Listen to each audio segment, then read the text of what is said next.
بسم اللہ الرحمن الرحیم۔ السلام علیکم محترم ناظرین، آج کا ہمارا موضوع ہے رزق حلال کی بارش۔ رمضان المبارک کی آمد ہوئی تو ربوع مسکون کے مختلف ملکوں میں بکھری ہوئی رونقیں مکہ المکرمہ میں جمع ہونی شروع ہو گئی۔ دنیا کے ہر گوشے میں رہنے والے امیر اور غریب، شاہ اور گدھا، ایرانی اور تورانی، کالے اور گورے، عربی اور عجمی، صاحب استطاعت مسلمان بیت اللہ الحرم کے دیدار سے مشرف ہونے کے لیے عمرہ کرنے چلے آ رہے تھے، کیونکہ رمضان المبارک میں عمرے کا اتنا ثواب ہوتا ہے کہ گویا حضرت رسول کریم صلی اللہ علیہ وآلہ وسلم کے ساتھ مل کر حج کر لیا ہو۔ قاضی ابو بکر انصاری رحمۃ اللہ تعالی اسی سعادت کو حاصل کرنے کی غرض سے مکہ المکرمہ پہنچ گئے۔ مکہ معظمہ اللہ تعالیٰ کا وہ مقدس گھر ہے جسے حضرت ابراہیم خلیل الرحمن اور اس کے سعادت مند بیٹے حضرت اسماعیل علیہ السلام نے تعمیر کیا تھا، اور وہاں بغیر کسی لاؤڈ سپیکر اور برانڈ کاسٹنگ اسٹیشن کے اعلان کیا تھا کہ لوگو، اللہ نے تم پر اس گھر کا حج فرض کیا ہے، اس لیے تم اس کا حج کرو۔ چنانچہ اللہ تبارک و تعالیٰ نے ان کی آواز کو دنیا کے گوشے گوشے میں پھیلا دیا، اور حاجیوں کے پہنچنے سے پہلے ہی ان کے لیے بے آب و گیا پتھریلی اور پہاڑی زمین میں ہمہ قسم پھلوں کا رزق پہنچا دیا۔ صاحب استطاعت مسلمان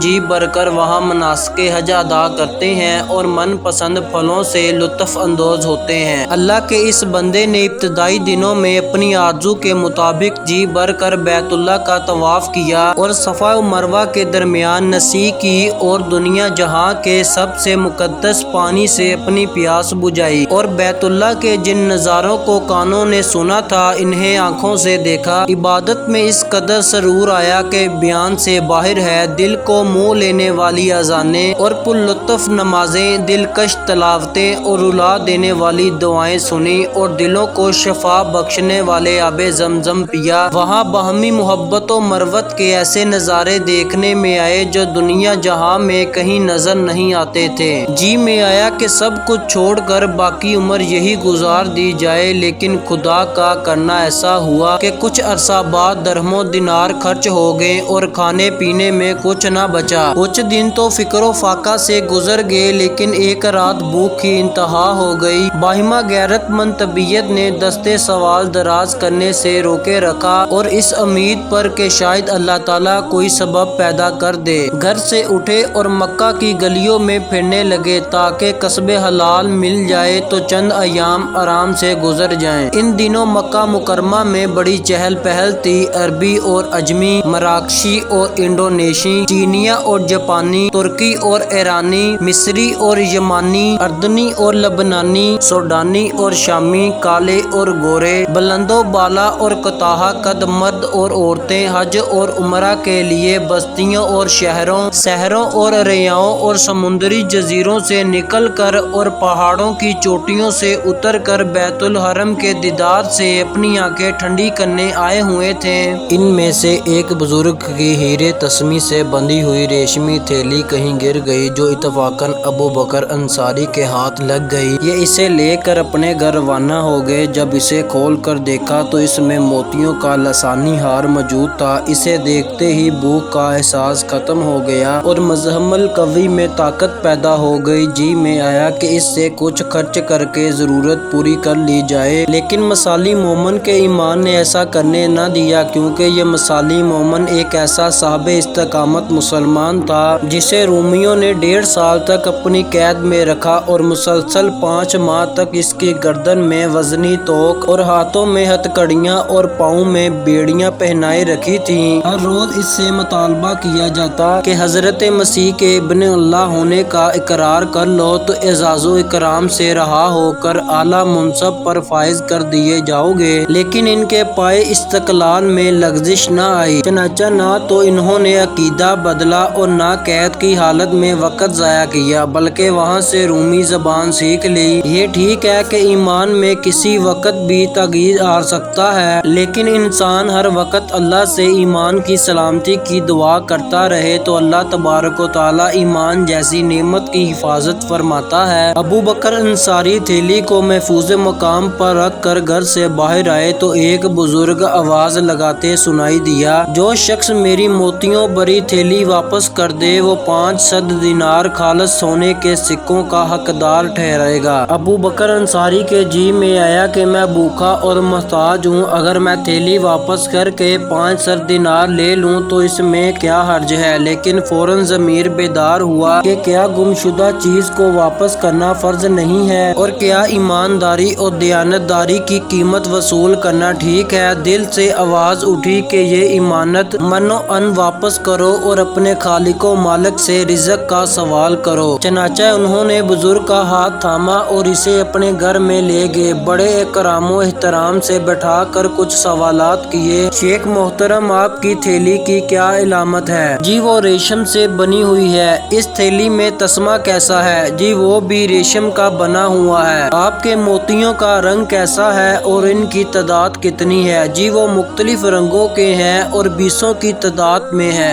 جس دھاگے میں وہ پروئے ہوئے ہیں وہ کس رنگ کا ہے؟ وہ ریشمی اور سیاہ رنگ کا ہے۔ لیجئے صاحب، یہ ہے آپ کی وہ تھیلی، آپ کی امانت جوں کی توں محفوظ ہے۔ شیخ نے تمتماتے ہوئے چہرے کے ساتھ تھیلی محفوظ کر لی اور موتی گننے لگا۔ جب تعداد پوری نکلی تو فرت مسرت سے جھوم اٹھا اور جزاک اللہ خیر کہنے لگا۔ اسے شکریہ ادا کرنے کے لیے الفاظ نہ مل رہے تھے، چنانچہ اس نے حسب وعدہ 500 دینار ابو بکر انصاری کی جولی میں ڈال دیے، لیکن ابو بکر انصاری نے یہ کہہ کر واپس کر دیے کہ شیخ محترم، گمشدہ چیز کا واپس لوٹانا واجب ہے اور اس امانت کا واپس کرنا مجھ پر مذہبی اور اخلاقی اعتبار سے ویسے ہی فرض ہے، لہٰذا اس دیانتداری کا آپ سے کبھی بدلہ نہ لوں گا۔ نہیں میرے عزیز، میں اپنی خوشی سے دے رہا ہوں، یہ صلہ ضرور لیجئے گا۔ نہیں صاحب، میں اس کا صلہ اپنے رب سے وصول کروں گا۔ اس کے بعد وہ بزرگ پر زور و اصرار کرنے لگا، لیکن ابو بکر انصاری اپنی بات پر قائم رہے اور وہ بوڑھا بزرگ وہاں سے شاد و فرحاں اپنے وطن صدہار گیا۔ یہ شخص اپنے وطن کا رئیس اور بہت مالدار شخص تھا۔ ممکن ہے کہ اس نے یہ ہار اپنی اکلوتی بیٹی کے لیے خریدا ہو۔ جب یہ شخص اپنے وطن میں پہنچ گیا تو تمام عمر اس نوجوان کی دیانتداری کا قصہ سناتا رہا۔ بعضاں وہ یہ خواہش کرتا کرتا فوت ہو گیا کہ کاش میں اس نوجوان مسافر کا نام اور پتہ پوچھ لیتا اور اس کے ساتھ اپنی اکلوتی بیٹی کی شادی کر دیتا۔ کچھ عرصہ بعد ابو بکر انصاری مکہ مکرمہ سے نکلے اور اپنی منزل مقصود تک پہنچنے کے لیے بحری جہاز پر سوار ہو گئے۔ اتفاق سے بحری جہاز سمندر کے درمیان پہنچ کر ٹوٹ گیا اور ابو بکر انصاری کے سوا تمام لوگ ماہ ساز و سامان غرق ہو گئے۔ خوش قسمتی سے انہیں لکڑی کا تختہ مل گیا اور بہت دنوں تک سمندری لہروں پر تیرتے رہے۔ انہیں چاروں طرف سے موت گھور رہی تھی۔ رات کی تاریکیاں، کالی گھٹائیں اور سمندر کی طوفانی لہریں خوف کا منظر پیش کر رہی تھی۔ ہاتھ کو ہاتھ سجائی نہ دیتا تھا۔ جب کبھی خوفناک ہچکولہ آتا تو کلیجہ حلق میں اٹک جاتا اور اللہم احفظنی کی صدا زبان پر آ جاتی۔ بالآخر کئی دنوں اور راتوں کے بعد وہ تخت کسی سمندری جزیرے کے کنارے پر جا لگا۔ یہ دن اس کے لیے انتہائی خوشی کا تھا۔ اسے اس قدر خوشی تھی کہ گویا جہنم کا پل عبور کر کر آیا ہو۔ ابو بکر انصاری تختے سے اتر کر سب سے پہلے وہاں کی مسجد میں گئے اور سجدہ شکر ادا کیا، لیکن اب جائے تو جائے کہاں؟ نہ جان نہ پہچان، اندیکھے چہرے اور پرائے لوگ۔ بالآخر رحمت خداوندی شامل حال ہوئی اور علم کی شان نظر آئی۔ جب جزیرے والوں نے انہیں مسجد میں تلاوت کرتے سنا تو وہ شدت اشتیاق سے ان کو دیکھنے آئے اور یکے بعد دیگر ان کی ضیافت کرنے لگے۔ انہوں نے فرمائش کی کہ وہ ان کے بچوں، بچیوں،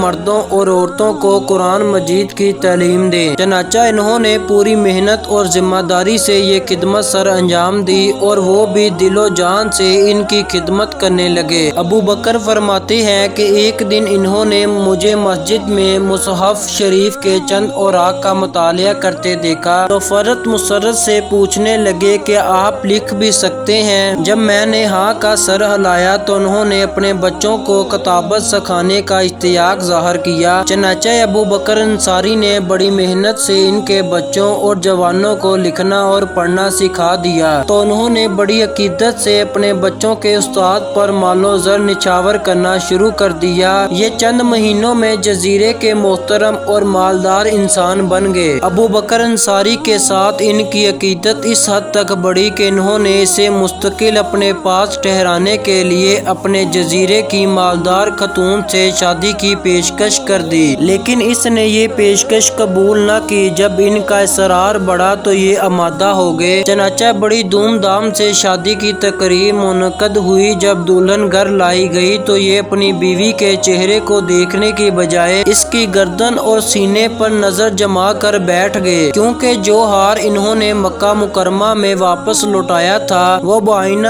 اس خاتون کے گلے میں تھا۔ جب لوگوں نے یہ حالت دیکھی تو پوچھا، کیا یہ ہار اس خاتون سے زیادہ خوبصورت ہے جو آپ مسلسل اس پر نگاہ جما کر بیٹھ گئے ہیں؟ تب انہوں نے اس ہار کی گمشدگی اور بازیابی کی کہانی سنائی تو سننے والوں نے بے ساختہ اتنی بلند آواز سے نعرہ تکبیر لگایا کہ پورے جزیرے کے لوگ جمع ہو گئے۔ جب ابو بکر انصاری نے نعرہ لگانے والوں سے اس نعرے کا سبب دریافت کیا تو انہوں نے بتایا کہ ہم نے جس خاتون سے آپ کا نکاح کیا ہے یہ اسی بزرگ کی اکلوتی لگتے جگر ہے، اور وہ بزرگ ہمیں اس ہار کی گمشدگی اور بازیابی کا قصہ سنا کر فرمایا کرتے تھے کہ اس دنیا میں اگر کوئی صحیح معنوں میں مسلمان ہے تو وہی نوجوان ہے جس نے اس قدر قیمتی ہار مجھے واپس کر دیا۔ کاش کہ وہ مجھے مل جائے تو میں اپنی بیٹی سے اس کا نکاح کر دوں۔ اس کے بعد وہ دعا کیا کرتے تھے،